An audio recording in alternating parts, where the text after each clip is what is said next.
Hello, আসসালামু আলাইকুম everyone, welcome back to my channel. কেমন আছেন সবাই? আজকে আমি আপনাদের মাঝে আবারও একটি ভীষণ মজাদার ভর্তা রেসিপি নিয়ে এসেছি, যেটা একবার খেলেই আপনাদের জিভে লেগে থাকবে।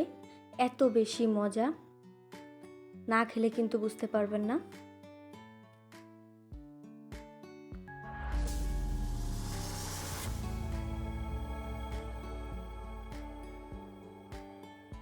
প্রথমেই আমি এখানে 4টা সাগরের ছেলা মাছ নিয়ে নিয়েছি। আমাদের এলাকায় এটা সাগরের ছেলা বলে, আপনাদের এলাকায় কি বলে অবশ্যই বলে যাবেন কমেন্টে। এবার মাছ কাচিয়ে আমি ধুয়ে পরিষ্কার করে নিয়েছি। এবার এতে আমি নুন হলুদ মাখিয়ে নিতে হবে। নুন হলুদ মাখানো শেষ। এ পর্যায়ে একটা কড়াই বসিয়ে নিব। কড়াইটা গরম হলে এখানে আমি পরিমাণ মতন সয়াবিন তেল দিয়ে দিব। তেলটা গরম হওয়ার সাথে সাথেই মাছগুলো দিয়ে দিব। মাছগুলো খুবই সুন্দর করে মুচমুচে করে ভেজে নিব, যাতে করে আমার বাড়তে সুবিধা হয়। সব মাছের সব জিনিসের তো ভর্তা খেয়ে দেখেছেন, এই মাছের ভর্তা খেয়ে দেখবেন। এই মাছে কিন্তু অনেক বেশি কাঁটা, আমরা খেতে পারি না। ভর্তা করে খেলে কিন্তু কাঁটা টেরই পাবেন না যেতে কাঁটা আছে কি না।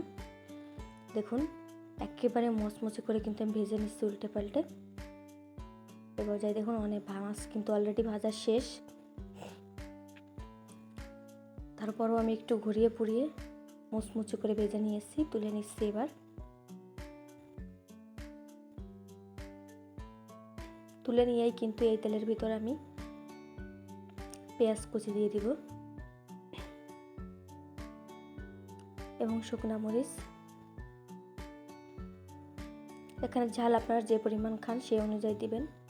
এটা ভাজা শেষ। এবার এখানে কয়েক কোয়া রসুন দিয়েই হালকা একটু নেড়েই আমি এই ভাজা পেঁয়াজ, রসুন এবং শুকনো মরিচ তুলে নিব। ওগুলা সাইডে রেখে এখানে আমি মাছের কাঁটাগুলো ছাড়িয়ে নিচ্ছি। মাছের যে বড় বড় কাঁটাটা আছে সেটা ফেলে দিতে হবে এবং ছোট কাঁটাগুলো ফেলার কোনো প্রয়োজন নেই। এই দেখুন, আমি এখানে মাছ, কাঁচা মরিচ, পেঁয়াজ ভাজার এবং ধনেপাতা সব কিছু নিয়ে নিয়েছি। এরপর যে একটা শিল নিয়ে নিয়েছি।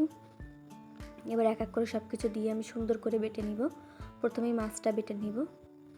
এই দেখুন, মাছটা বাটার পরে কিন্তু যেগুলো মাঝারি সাইজের কাঁটা থাকবে দেখে বেছে ফেলে দিবেন। আর সব কাঁটা কিন্তু বাটার সাথে সাথে মিহি হয়ে যাবে। এটা একেবারে মিহি করে বেটে নেবেন। কিন্তু আমার ভয়েস অনেক ভুল থাকতে পারে, তাই সবাই ক্ষমার দৃষ্টিতে দেখবেন। এই পর্যায়ে কাঁচামরিচ দিয়ে ধনেপাতা দিয়ে সুন্দর করে বেটে নিচ্ছি। বাটা শেষ। এবার সে ভাজা পেঁয়াজ মরিচ দিয়ে সুন্দর করে বেটে মিহি করে নিচ্ছি। একটু লবণ দিয়ে দিলাম, দিয়ে সুন্দর করে বেটে নিচ্ছি। যাদের মুখে রুচি নাই, জ্বর হয়েছে, তারা অবশ্যই এই ভর্তাটা বানিয়ে খাবেন, অনেক বেশি ভালো লাগবে। আর যে পেঁয়াজ মরিচটা ভাজার তেলটা সেটা আমি রেখে দিয়েছিলাম, সেটা এখন ভর্তার মধ্যে দিয়ে মাখিয়ে নিয়ে এবার একটু সরষের তেল দিয়ে দিচ্ছি, দিয়ে সুন্দর করে এটা দিয়ে মাখিয়ে নিচ্ছি। এটা খেলে ইনশাল্লাহ আপনার মুখে রুচি চলে আসবে। এটা এত বেশি টেস্টি, না খেলে কিন্তু বুঝতেই পারবেন না। এই দেখুন, মাছে কাঁটা অনেকে ভয়তে কিন্তু আমরা খেতে চাই না। এভাবে একবার ভর্তা করে খেলেই কেউ আর কাঁটার ভয় পাবেন না। এত বেশি টেস্টি এবং এত বেশি মজা হয়। আমার ভিডিও যদি ভালো লাগে অবশ্যই লাইক কমেন্ট করবেন। আর যারা নতুন বন্ধু অবশ্যই চ্যানেলটি সাবস্ক্রাইব করবেন। ইনশাল্লাহ পরবর্তীতে এর থেকেও ভালো এবং মজাদার ভিডিও নিয়ে আসবো। আল্লাহ হাফেজ, ভালো থাকবেন। আসসালামু আলাইকুম।